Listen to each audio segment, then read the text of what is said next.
What think ye of Christ? Ano ang akala ninyo tungkol kay Kristo? Sa mga salitang iyon, nilito ni Jesus ang mga Fariseo sa kanyang panahon. Sa mga salita ring iyon, tinatanong ko ang aking kapwa-miyembro at iba pang Kristiyano kung ano talaga ang pinaniniwalaan ninyo tungkol kay Jesucristo at ano ang ginagawa ninyo dahil sa paniniwalang iyan. Halos lahat ng mga sinipig kong talata ay magmumula sa Biblia dahil pamilyar ito sa karamihan ng mga Kristiyano.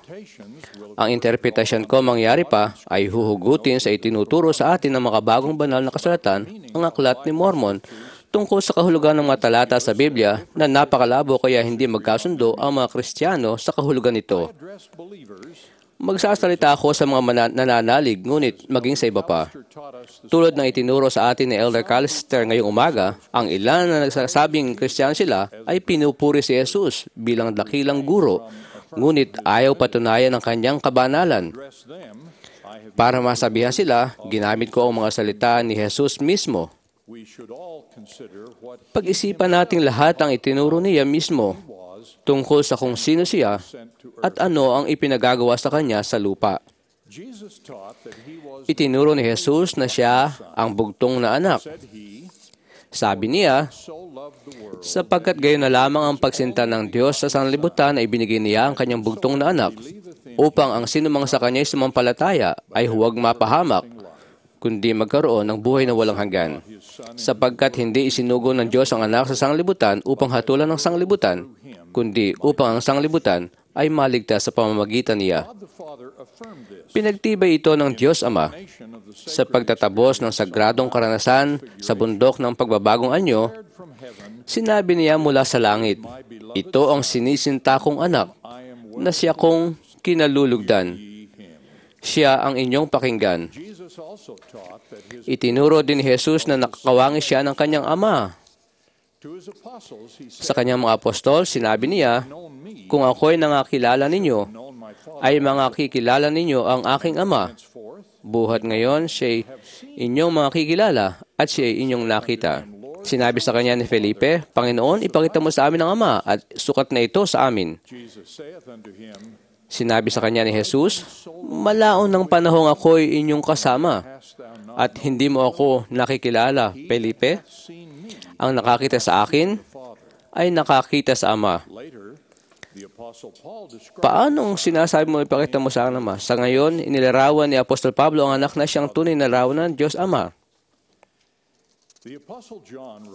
Isinulat ni Apostol Juan na si Jesus na tinawag niya ang berbo nang pasimulay sumasa Diyos. Ang lahat ng mga bagay ay ginawa sa pamamagitan niya at alinman sa lahat ng ginawa ay hindi ginawa kung wala siya. Sa gayon, sa plano ng Ama, si Jesucristo ang lumikha ng lahat ng bagay. Sa pagmiministeryo sa kanyang mga tao sa Palestina, ipinahayag ni Jesus na siya si Jehovah, ang Panginoong Diyos ng Israel. Kalaunan, bilang nagbagong Panginoon, nagministeryo siya sa kanyang mga tao sa Amerika. Doon ay ipinahayag niya, Masdan, ako si Jesucristo, na siyang pinatotohanan ng mga propeta na paparito sa daigdig. Ako ang Diyos ng Israel at ang Diyos ng buong sangkatauhan. Sa isang state conference, maraming taon nang nakalilipas, nakilala ko ang isang babaeng nagbalik na pinabalik siya sa simbahan. Pagkaraan ng maraming taon ng paglayo, ngunit wala siyang maisip na dahilan kung bakit kailangan niyang bumalik. Para mahikayat siya, sinabi ko, kapag inisip mo ang lahat ng nagawa ng tagapagligtas para sa atin, wala ka bang dahilang bumalik sa simbahan para sambahin at paglingkuran siya? Nagulat ako sa isinagot niya. Ano ang nagawa niya para sa akin? Para sa mga hindi naunawaan kung ano ang nagawa ng tagapagligtas para sa atin, sasagutin ko ang tanong na iyan sa sarili niyang mga salita at sa sarili kong patotoo. Nakatala sa Biblia ang turo ni Jesus. Ako'y naparito upang sila'y magkaroon ng buhay at magkaroon ng kasaganaan nito. Kalaunan sa Amerika, sinabi niya, ako ang ilaw at ang buhay ng sanlibutan. Siya ang buhay ng mundo dahil siya ang ating lumikha At sa pamamagitan ng kanyang pagkabuhay na maguli, tayong lahat ay nakatitiyak na mabubuhay tayong muli. At ang buhay na ibinibigay niya sa atin ay hindi lamang mortal na buhay. Itinuro niya sila ibinibigyan ko ng walang hanggang buhay. At kailan may hindi sila malilipol at hindi sila aagawin ng sino man sa aking kamay. Itinuro din ni Jesus, ako ang ilaw ng sanglibutan. Ang sumusunod sa akin ay hindi lalakad sa kadiliman. Ipinahayag din niya, ako ang daan, at ang katotohanan, at ang buhay. Siya ang daan, at siya ang ilaw, dahil tinatanglawan ng kanyang mga turo ang landas ng ating buhay, at ipinapakita ang daan pabalik sa Ama. Pinagpitagan at sinunod ni Jesus ang Ama tuwi na.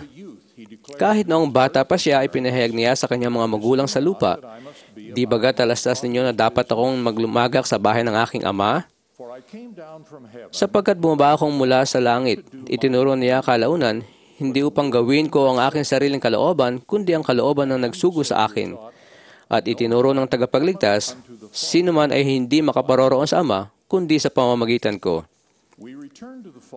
Nakakabalik tayo sa Ama sa pamamagitan ng pagsunod sa kanyang kalooban. Itinuro ni Jesus, hindi ang bawat nagsasabi sa akin, Panginoon, Panginoon, ay papasok sa kaharian ng langit, kundi ang gumaganap ng kalooban ng aking Ama na nasa langit. Ipinaliwanag niya, marami ang mga nagsasabi sa akin sa araw na iyon, Panginoon, Panginoon, hindi baga nagsipanghula kami sa iyong pangalan? At sa pangalan mo'y nangagpalayas kami ng mga demonyo? At sa pangalan mo'y nagsigawa kami ng maraming gawang makapangyarihan? At kung magkagawa, ipahahayag ko sa kanila, kailan may hindi ko kayo nangakikilala? Magsilayo kayo sa akin, kayo manggagawa ng katampalasanan. Kung kayo sinang makakapasok sa kaharian ng langit? Hindi yaong basta gumagawa ng mga makapangyarihang gawain gamit ang pangalan ng Panginoon, pagtuturo ni Jesus, kundi yaon lamang gumaganap ng kalooban ng aking Ama na nasa langit. Ipinakita sa atin ni Jesus kung paano ito gawin. Mulit-muli niya tayong inaanyayahang sundan siya. Dinirinig ng aking mga tupa ang aking tinig, at sila'y aking nakikilala, at sila'y nagsisisunod sa akin. Binigyan niya ng kapangyarihan ng priesthood ang kanyang mga apostol. At ang iba, kay Pedro ang nakatatandang apostol, sinabi niya, ibibigay ko sa iyo ang mga susi ng kaharian ng langit, at anumang iyong talian sa lupa ay tatalian sa langit, at anumang iyong kalagan sa lupa ay kakalagan sa langit.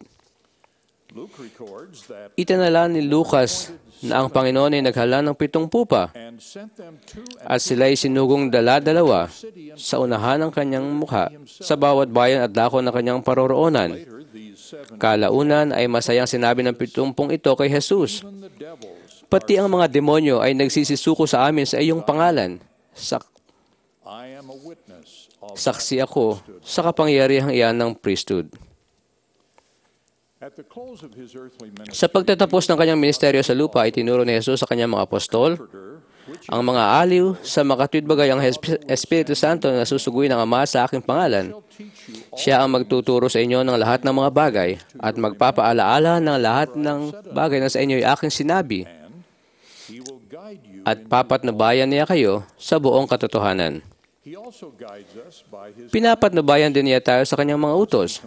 Sa gayon, inutusan niya ang mga Nefita na huwag na sila magtalo hinggil sa doktrina, dahil sabi niya, siya na may diwa ng pagtatalo ay hindi sa akin, kundi sa diablo, na siyang ama ng pagtatalo, at kanyang inuudyukan ang mga puso ng tao na makipagtalo nang may galit sa isa't isa. Masdan, hindi ito ang aking doktrina, na pukawin sa galit ang mga puso ng tao isa laban sa isa, kundi ito ang aking doktrina, na ang mga gayong bagay ay maiwaksi. Hinahamon din niya tayo magtuon sa Kanya, hindi sa mga bagay na makamundo. Sa kanyang sermon tungkol sa tinapay ng buhay, ipinaliwanag ni Jesus ang pagkakaiba ng mortal sa walang hanggang kabusugan. Magsigawa kayo hindi dahil sa pagkaing napapanis, wika niya, kundi dahil sa pagkaing tumatagal sa buhay na walang hanggan, na ibibigay sa inyo ng anak ng tao. Itinuro ng tagapagligtas na siya ang tinapay ng buhay, ang pinagmumula ng walang hanggang kabusugan. Patungkol sa mortal na kabusugang inialok ng mundo, pati na ang mana na ipinadala ni Jehovah sa mga anak ni Israel sa ilang, itinuro ni Jesus na yaong umasa sa tinapay na ito ay patay na ngayon. Sa kabilang banda, ang kabusugang inialok niya ay tinapay na buhay na bumabang galing sa langit. At itinuro ni Jesus, sino man ang kumain ng tinapay na ito, siya'y mabubuhay magpakailanman. Sinabi ng ilan sa kanyang mga disipulo na matigas ang pananalitang ito. At mula noon, marami sa kanyang mga alagad ang nagsitalikod at hindi na nagsisama sa kanya. Mukhang hindi nila tinanggap ang nauna niyang turo na dapat ay hanapin muna nila ang kaharian ng Diyos. Kahit ngayon, ang ilan ay nagsasabi na sila ay Kristiyano, ay mas naakit sa mga bagay ng mundo na nagbibigay buhay sa lupa, ngunit walang kabusugan tungo sa buhay na walang hanggan. Para sa ilan, ang kanyang matigas na pananalita ay dahilan pa rin upang hindi sundin si Kristo. Ang katapusan ng mortal na ministeryo ng ating tagapagligtas ay ang kanyang pagkabuhay na maguli at pagbabayad sala para sa mga kasalanan ng mundo. Ipinropesiya ito ni Juan Bautista nang sabihin niyang, narito ang kordero ng Diyos na nag-aalis ng kasalanan ng sanglibutan.